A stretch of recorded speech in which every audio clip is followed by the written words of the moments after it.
For part B of this video, that's looking at science-specific models, this time the Park and Mavhunga model, I would like you to compare the similarities and differences between the Park and Magnuson models, and also list the components of the topic-specific PCK model.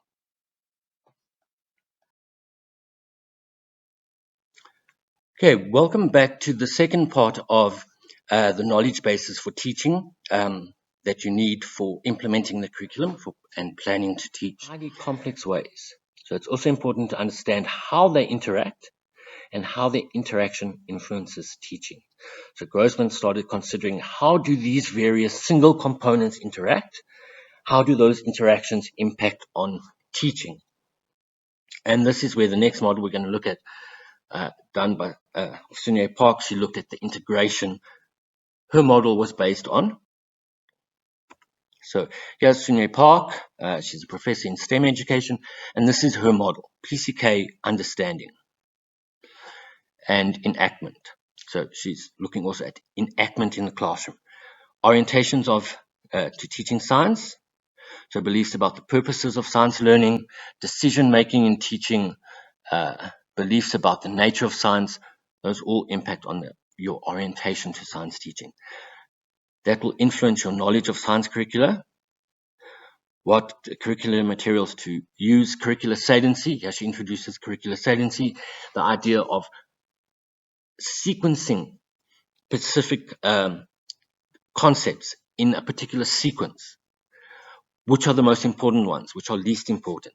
So here she starts thinking about curricular saliency.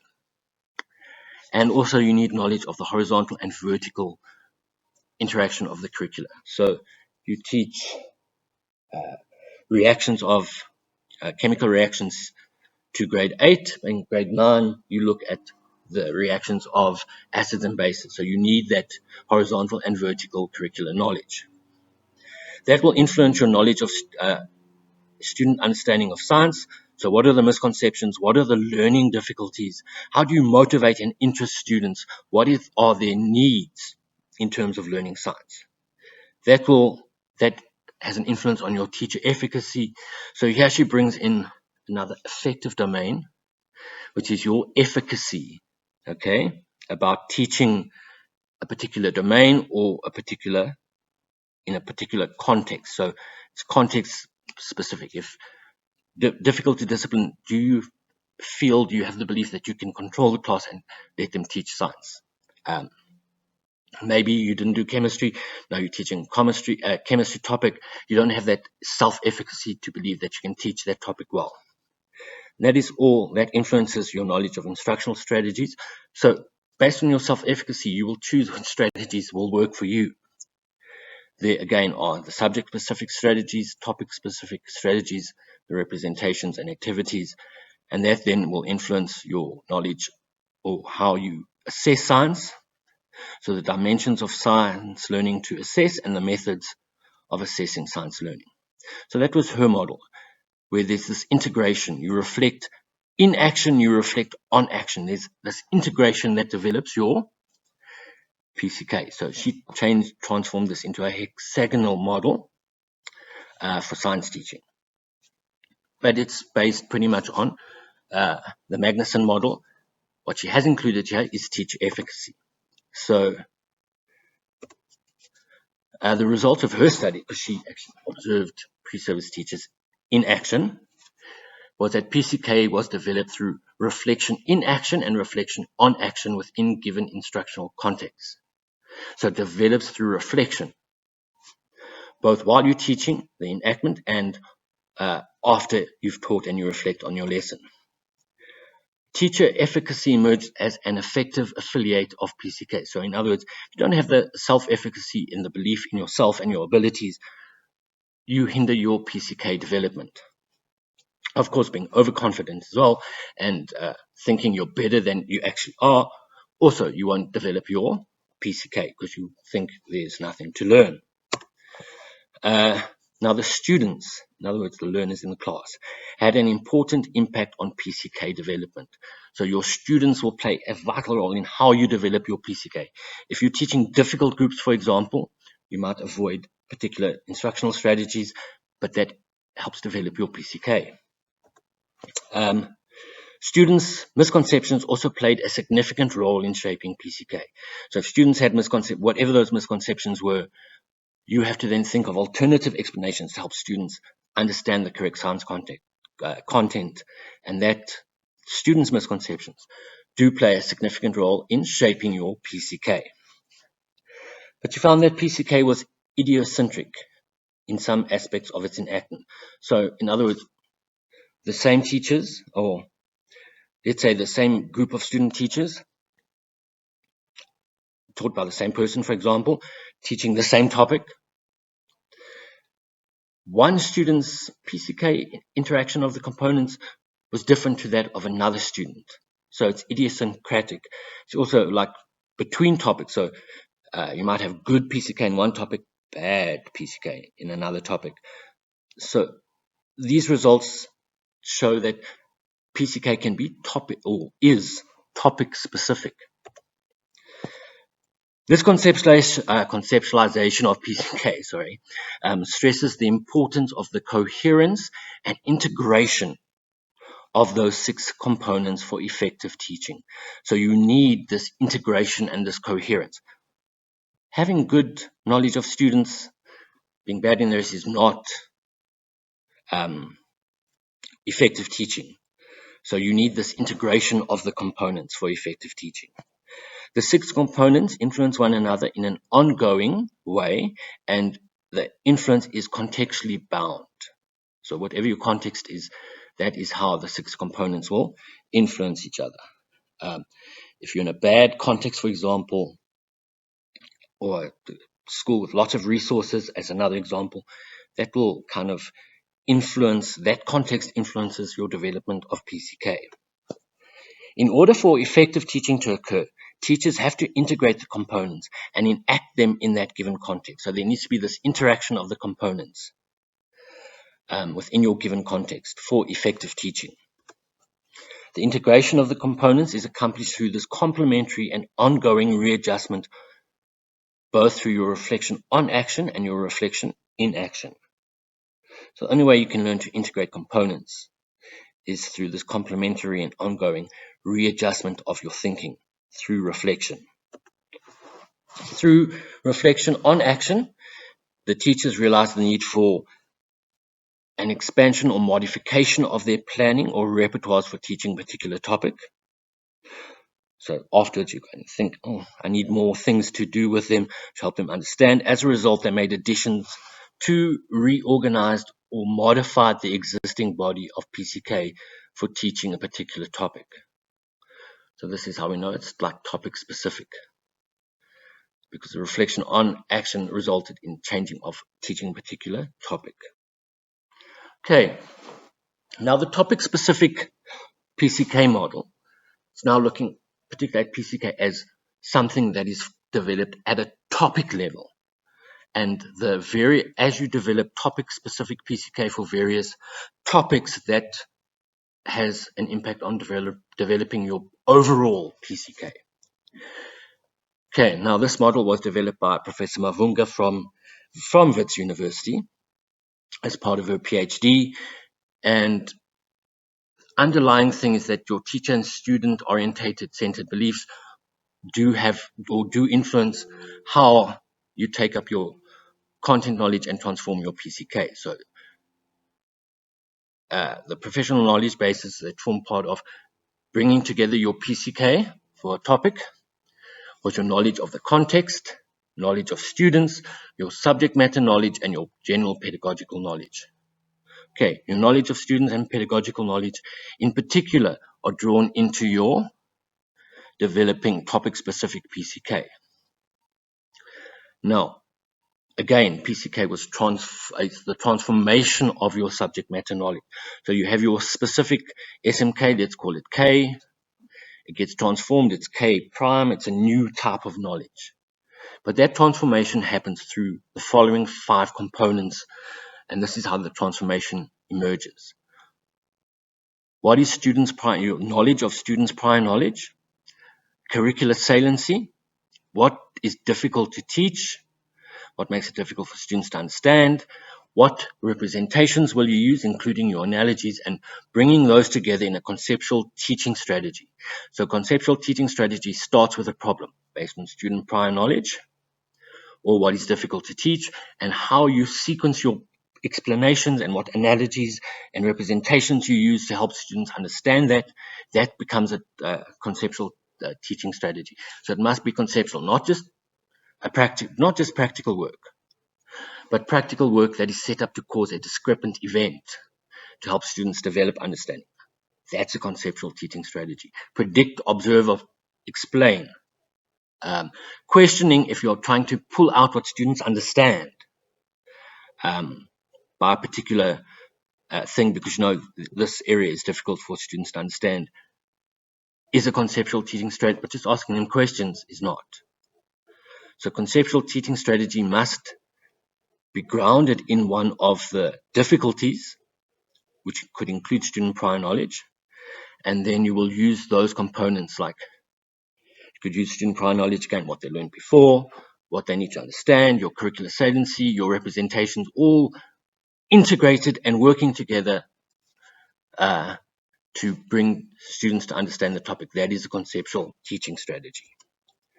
Okay, so as I said, developed by Professor Mavhunga, supervised by Professor Rolnick, and this is published in the African Journal for Research in Mathematics, Science and Technology Education, and it's improving PCK of chemical equilibrium in pre-service teachers. Now, the importance of this was that the study showed that if you target a particular topic and you then teach students to transform that subject matter knowledge through those 5 components in a particular intervention that is geared specifically to that topic, it improves pre-service teachers' PCK. In fact, it fast-tracks your PCK development. Because having done that for one topic, you know the process to transform knowledge of another topic. So there's a transference of the skill, because every topic will be different, so you can't transfer it per topic because there are different difficulties and so on. But there's a transference of the skill, so you can fast-track your PCK development. There is just some graphs to show there was an increase or change in each of the components measured pre-intervention, post-intervention. Okay, so topic-specific PCK is an understanding that provides the knowledge needed to transform teachers' comprehension of a topic into formats suitable for teaching. It has the following components: learner's prior knowledge, which includes your everyday knowledge, your alternative conceptions about the topic, what you learned in a previous grade, and so on. Curricular saliency identifies which components are important to teach. So in other words, what are the big ideas in teaching the topic? How do you sequence those big ideas when teaching? What order do you put them in? Are there preconcepts that need to be in place before you teach this topic? What is the importance of the topic for scaffolding of future topics? So in other words, you learn about the particulate matter of nature so you can understand chemical reactions later and chemical equilibrium and so on. So what's the scaffolding? What is the relevance to students' everyday life? Of course, they also need to for the exam, but that's low level. You want to know what does this topic help develop topics later. If you don't understand this topic, you won't understand that topic. What's the relevance to your everyday life? What makes it easy or difficult to teach? So what are the learning difficulties, including contextual factors that could hinder learners grasping this topic? Representations are all the forms of representation, such as graphs, pictures, analogies, models, to help learners understand the topic. If it's chemistry, you need the macroscopic, submicroscopic, and the symbolic. If it's physics, you need diagrams and drawings and graphs. If it's biology, you have microscopic things. You have like the molecular level. You have the overall bigger context, the bigger picture of the like biomes and so on. What are the representations for teaching that topic to help students understand? How would you use them? And the different levels, how do you integrate those levels of representation? And then the conceptual teaching strategies are conceptual strategies based on the content of a topic and the conceptual discussions and or actions in order to expand on the area of difficulty. So, for example, from my own PCK, I was tutoring a student who did not understand how the state of divisibility increased the rate of a reaction. She understood all the others. Now I was tutoring, so I didn't have access to anything else. I took a piece of paper and said, here are the areas, tore it up. I said, now, tore it up more. Each time I tore it up, I was increasing the surface area for the other reactant to collide with. And then she understood it. So that was a conceptual teaching strategy, because I was asking her about the areas and so the area of the paper, tearing it up, what happens. So you get this, I got the student to think about the surface area, and from there we went into the collisions of particles and therefore the increased rate of reaction. Now that is a conceptual teaching strategy. So these are kind of the operational definitions that I used in my PhD to identify the different components. So common misconceptions about content was one aspect of learner prior knowledge. It includes what had been learned through previous instruction, from another topic or from another grade, or from their everyday experiences. Okay. Curricular saliency. This is the knowledge that develops a structural overview of a topic and includes the big ideas and develops meaning. The best way to show that you understand curricular saliency is to develop a concept map that shows how the different ideas are linked to each other. It includes knowledge of a topic relative to the curriculum as a whole. Where does this topic fit in the curriculum? Why is it important? Why do we do it here? It includes knowing what concepts must be in place from previous topics before teaching a topic. It includes knowing why the topic is important to teach, so the conceptual scaffolding and its application to everyday life. Remember, teaching grade 8 and 9, you want students to apply the science to their everyday life to become scientifically literate. What is difficult to teach? Here, it's the ability to identify gatekeeping concepts within a topic that are difficult to understand. So you have to identify what are the difficult concepts to understand, and then why are they difficult. Okay, it includes aspects such as the abstract nature of concepts, mathematical reasoning or problem solving, language issues that create difficulties in understanding, and then also difficulties in understanding because of prior knowledge or misconceptions. So this can include skills required to successfully distinguish signal from noise in experimental work, for example. So you want students to look at a reactant that's left over, but the reaction is explosive. That explosive reaction is the noise. And then students don't look at the signal from the experimental work, which is how much of the reactant is left over.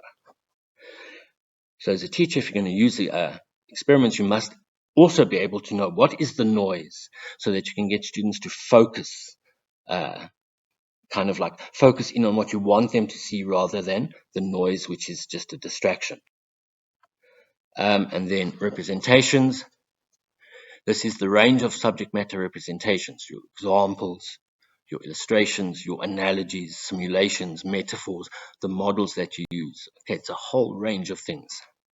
So practical work can be a representation, a macroscopic representation.